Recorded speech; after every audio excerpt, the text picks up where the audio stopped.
After the end of Demon Slayer Season 3, the Swordsmith Village had to be moved to an entirely new location, and as time moved on and all of our characters began to heal, Ubuyashiki called a new Hashira meeting to discuss the events that are likely to come now that Muzan and his demons have found one of their bases. During the meeting, Sanemi tells Muichiro and Kanroji that he envies them because he wishes he could run into upper moons, while Obanai says it's not really so common to just bump into them despite how frequently it's been happening lately. The two Hashira from Season 3 tell everyone that they feel okay but aren't at full strength yet, while Gyomei chimes in saying that if they lose any more Hashira, the Demon Slayers will be in trouble. But you two defeating 2 upper moons without losing anyone is insane and amazing. Shinobu, worried on the side, wonders how Mitsuri and Tokito managed to heal so quickly from this encounter, since battles against upper moons are usually much more deadly. Lastly, Giyu tells him that the master probably wants to wait to discuss all of this, and finally, instead of Ubuyashiki himself, his wife Amane enters the room and the meeting officially begins. Amane tells the Hashira about the Demon Slayer marks in the past, and Muichiro is pretty shocked to hear what she's saying, as Sanemi points out that this is a pretty big thing to just now be finding out about, questioning why it's been kept secret for so long.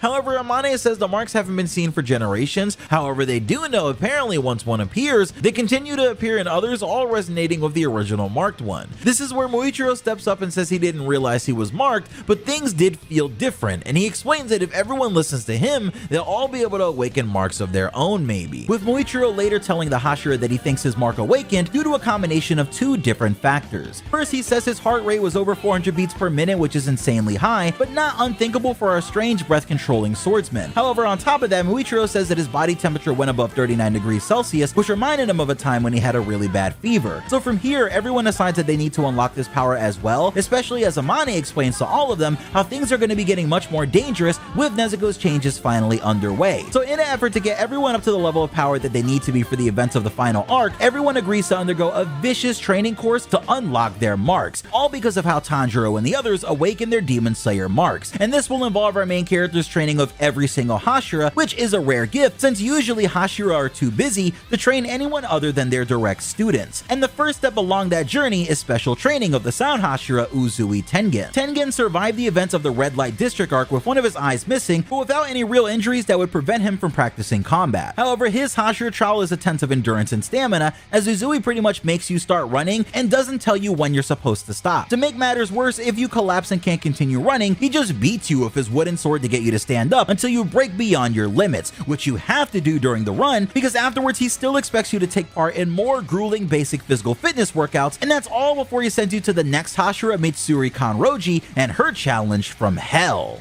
After doing Uzui Tengen's training, you have the choice to go to either Muichiro or Kanroji's training, and hers starts off seeming like a cakewalk, but it might be the most torturous training of all the training regimens. First off, it's important to know that Kanroji herself was trained by Rengoku in what was described as brutal training, so you'd be put off when you walk into her dojo, and she has a nice breakfast with you filled with pancakes, butter, honey, and tea. This is all a cover though, as soon after, Kanroji expects everyone to get into ballet clothes, and everyone starts doing classic ballet training, using various poses, and learning how to twirl ribbons, which is also a technique used by professional football players to become more nimble. But the worst part is when Mitsuri makes you do a split and forcefully stretches your legs apart, especially since most people doing this are men, and I don't think Kanroji has really considered that at all. And after Uzui, Muichiro, and Kanroji, I'm worried that we're about to get into the rough section, as when you walk into Obanai Iguro's dojo, you're met with muffled screams in a room filled with tied up demon hunters in all sorts of positions, like some sort of twisted game of fit through the hole. In Obanai's course, you're supposed to masterfully swing your sword in tight and accurate sword forms repeatedly while not cutting any of the tied up demon hunters. However, once you start to get the hang of it after hitting a few demon hunters with your wooden sword by accident a few times, Iguro dives into the maze and starts taking attacks at you with his serpent breathing that allows his strikes to come at you from really odd angles and weave right through and in between those who were tied up. This training normally would take at least 10 days of pure pain. However, after all the other training we've done like Tanjiro, it'd probably only take 4 days to land an attack on Iguro's Haori, letting him pass us off to the next Hashira, who I don't think is going to give us a break considering it's Sanemi the Wind Hashira, and just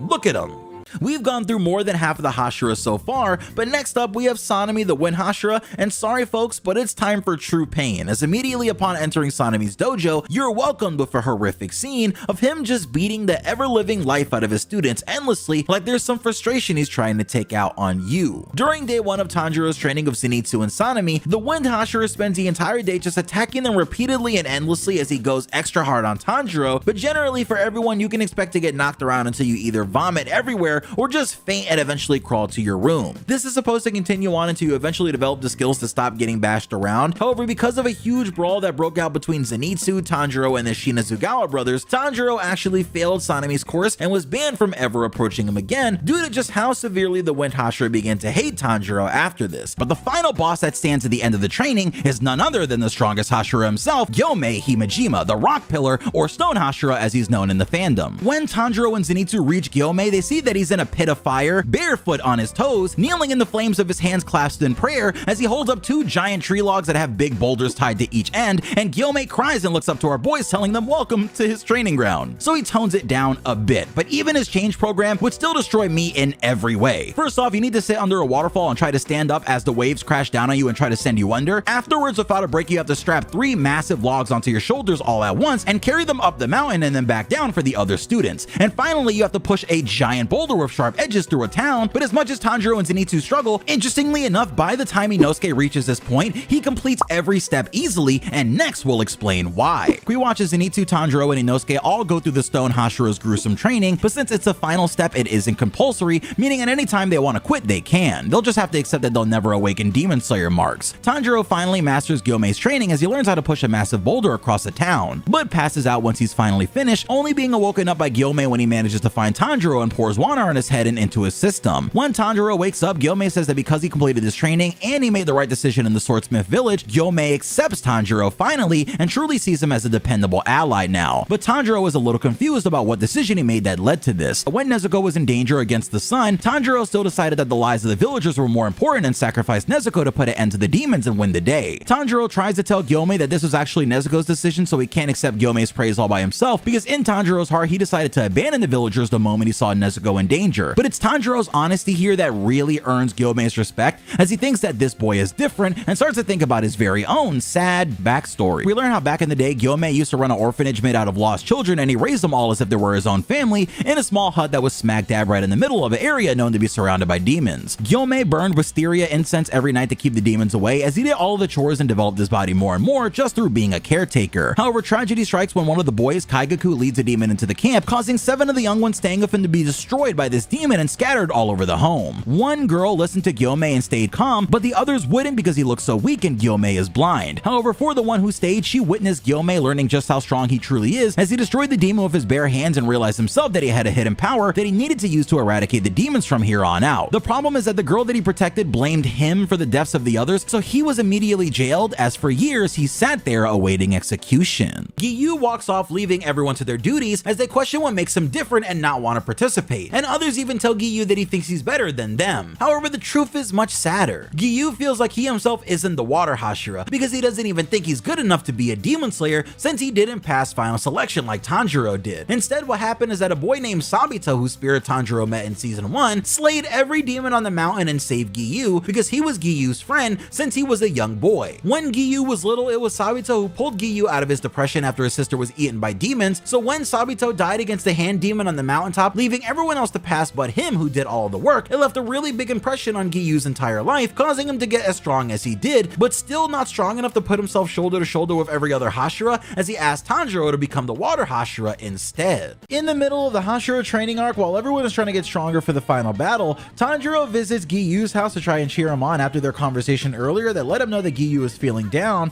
However, what he sees when he gets there is a standoff between Giyu and Sanemi, the Wind Hashira. And this has been a long time coming, since the databooks tell us that Sanemi hates Giyu with his guts, so he of course goes all out with an attack from his first form, chipping Giyu's sword as he darts around them, mocking the Water Hashira, saying, "What's wrong? You're no different from the rest of us." However, as Sanemi continues his attacks, Giyu tries to strike him with a water breath technique that Sanemi dodges, though this gets him right in the range of Giyu's piercing raindrop, which completely shatters Sanemi's wooden training sword as well as Giyu's, leaving this battle between Hashira as a draw, as Tanjiro breaks it up when they realize he's there. As Ubuyashiki lays in bed feeling the full effects of his curse taking hold, as his entire body needs to be wrapped in bandages at this point, he looks to the side and says, "So you're here. Nice to meet you, Kibutsuji Muzan." Ubuyashiki can't actually see Muzan because his eyes don't work anymore, so he has Amane explain what Muzan looks like, since his family has been chasing him for 1,000 years. Ubuyashiki tells Muzan he knew that Muzan would eventually come to finish him off himself, and Muzan thinks about how uncomfortable he is here because of the sense of relief the family's home gives off. So he tries to cut things short and finish Kaguya off, but the master warns him that if he dies today, the Hashira will only become that much stronger in response, as alarms go off in the Demon Slayer estate and every Hashira makes their way to the King of Demons.